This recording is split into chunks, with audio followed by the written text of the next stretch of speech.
Manchester থেকে বেশি কথা হয় আমার সাথে যখন দায়িত্ব নেওয়ার পর ওইখান থেকে সব ফোন এসেছে। আপা আমাদের সমস্যা, আমাদের সিলেটবাসীদের মনে অনেক বড় কষ্ট যে আমরা সরাসরি সিলেট যেতে পারছি না। তারপরে তখন ওই অনেক হিসাব করে দেখা গেল যে বিগত গভর্নমেন্ট যে কারণে বন্ধ করেছিল আসলে এটা ঠিক রিপোর্ট না, ঠিক রিপোর্ট ছিল না।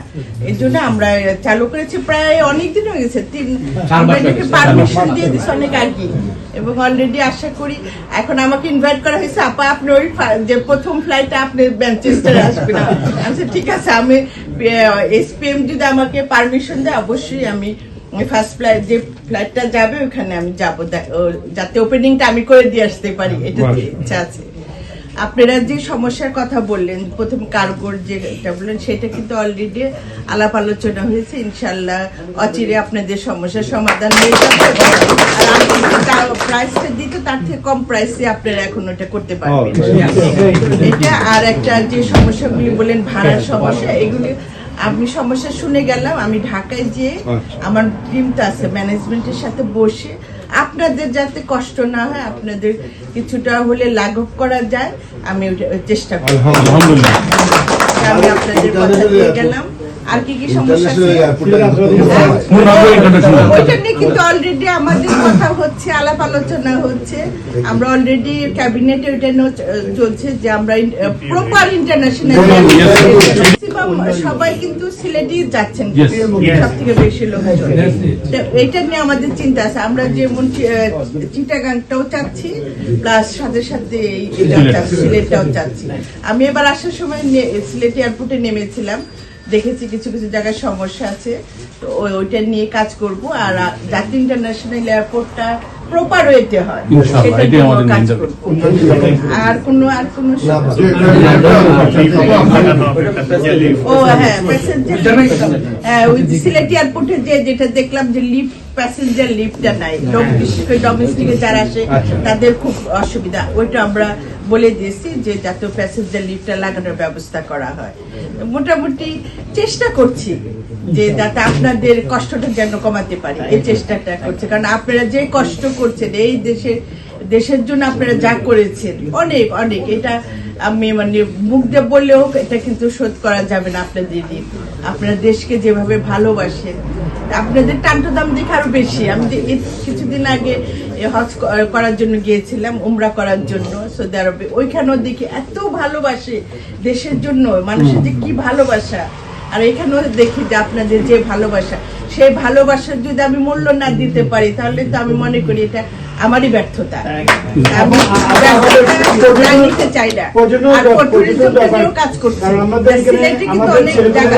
চলে যাচ্ছে, আমাদের ছেলেমেয়েরা অন্য দেশে ভিজিট করতেছে, কারণ বিমানের ফেয়ার বেশি এবং প্রয়োজনের সুবিধা নাই, যার জন্য আমাদের পূর্বসূরীরা কিন্তু বাংলাদেশ মুখী হচ্ছে না।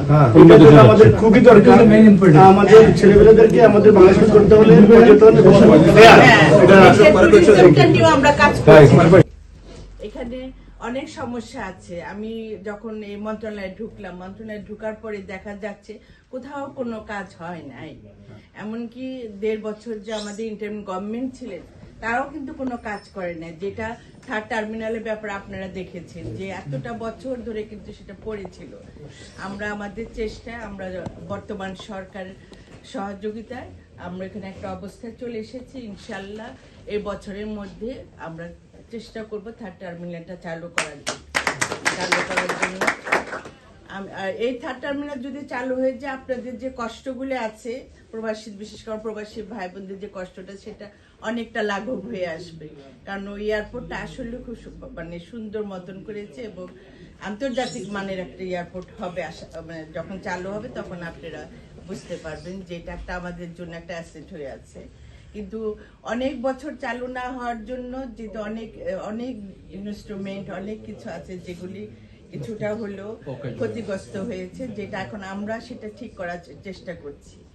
আমাদের জাপান এবং বাংলাদেশ সরকারের দ্বিপাক্ষিক আলাপ আলোচনার মাধ্যমে আমরা একটা ভালো অবস্থানে চলে এসেছি এবং আমাদের এখান থেকে ভালো রেভিনিউ ইনকাম হবে আশা করি। এবং আগামীতে আমরা সেটা চালু, আগামী বছর থেকে আপনারা হয়তো ওই এয়ারপোর্টে যাতায়াত করতে পারবেন।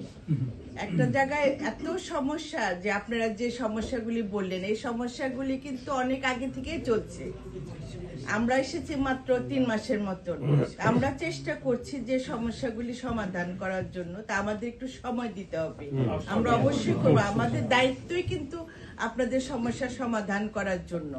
আর এমন একটা জায়গা যেখানে প্রতিটা মুহূর্ত, প্রতিটা দিনই কিছু না কিছু সমস্যা চলতে এসছে। আর বিশেষ করে আমরা চাই যে আমাদের প্রবাসী ভাইরা যেন ঢাকায় পৌঁছে বিগত সময়ে যে লাঞ্ছনাগুলি ছিল সেখান থেকে যেন বেরিয়ে আসতে পারে। এবং আমি যখনই যাই সবাইকে বলা আছে, কাউন্সিলিং করা হচ্ছে যে আমরা যেন আমাদের ব্যবহারটা ভালো করি, আমাদের ভাইরা যখন আসে তাদের সাথে যেন কোনো রকম ব্যবহার না করা হয় সেটাও তাদের নির্দেশনা দেওয়া হচ্ছে। বিভিন্ন সমস্যাগুলো আসলে অনেক দিনের একটা অভ্যাস, তো সেই অভ্যাস থেকে আসতে একটু সময় লাগবে। আপনারা একটু ধৈর্য ধারণ করুন। আপনারা আশা করি আপনারা যেভাবে বিগত সময় যে আন্তরিকতা দিয়ে দেশকে ভালোবেসেছেন, দেশের ভালো চাচ্ছেন, এটা আমাদের এই বর্তমান সরকারকে আপনারা সেই সহযোগিতা করবেন যাতে আমরা একটা ভালো অবস্থানে এই বিমানকে নিয়ে যেতে পারি। বিমান মানে সবসময় নেগেটিভ কথা, এই নেগেটিভটাকে আমাদের পজিটিভ করতে হবে। প্রতিটা মুহূর্তে নেগেটিভ, আমি এই নেগেটিভ থেকে বেরিয়ে আসতে চাই। আমি চলে গেলে, আমি তো সারা জীবন থাকবো না, কিন্তু আমি চলে গেলেও যেন আপনারা বলতে পারেন যে আপা এসে বিমানে কিছুটা হলেও পরিবর্তন আনতে পারে, এই কথাটা যেন আপনারা বলতে পারেন। আমি চেষ্টা করব সেইভাবে আপনাদের সাথে থেকে আপনাদের নিয়ে কাজ করব, কারণ আপনাদের সমস্যাগুলি শোনার পরে আমি সেটা সমাধান করতে পারবো। সুতরাং আমার সাথে আপনারা যে কেউ কথা বলতে পারবেন। আমার মোবাইল ফোন নাম্বার সবাই জানে, এবং আমি বলবো খুশুরে যে নাম্বারটা যেন সবাইকে ওপেন থাকে, লিখে দিব যে আপনার নম্বর।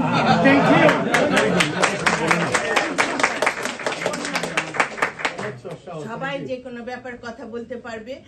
যুক্তরাজ্যের বিএনপির কমিটির সম্মানিত সভাপতি, সেক্রেটারি সহ সম্মানিত নেতৃবৃন্দ এবং মুরব্বিয়ানগণ, আসসালামু আলাইকুম। প্রথমে আমি মাননীয় প্রধানমন্ত্রী জনাব তারেক রহমানের প্রতি কৃতজ্ঞতা জানাচ্ছি, শ্রদ্ধা জানাচ্ছি। আজকে তার আশীর্বাদের কারণে আজকে আমি আপনাদের সামনে দাঁড়িয়ে কথা বলতে পারছি। পাশাপাশি আমার মানিকগঞ্জের বাসীকে প্রতি আমি চিরকৃতজ্ঞ, তাদের আন্তরিকতা, তাদের ভালোবাসা আজকে আমাকে সংসদে নিয়ে গেছে। আমি আমার মানিকগঞ্জবাসীর প্রতি চিরকৃতজ্ঞ। আর আপনাদের প্রতি আমি চিরকৃতজ্ঞ এর পাশাপাশি যে আপনাদের ভালোবাসা, শ্রদ্ধা নিয়ে আজকে আপনারা আমাকে এখানে আমন্ত্রণ দিয়েছেন, আমন্ত্রিত করেছেন, সেজন্য আমি আপনাদের প্রতি চিরকৃতজ্ঞ। সর্বোপরি আমি কৃতজ্ঞ পরম করুণাময় আল্লাহর কাছে, যিনি আজকে আমাকে এই সম্মানের জায়গায় এনে দিয়েছেন। আর পাশাপাশি আপনারা আমার জন্য দোয়া করবেন। জনাব তারেক রহমান যে আস্থা বিশ্বাস নিয়ে আমাকে যে গুরু দায়িত্ব দিয়েছে, আমি যেন আমার সততা আদর্শ দিয়ে সে সম্মানটা, তার সম্মান, দেশের সম্মান, দলের সম্মানটা ধরে রাখতে পারি।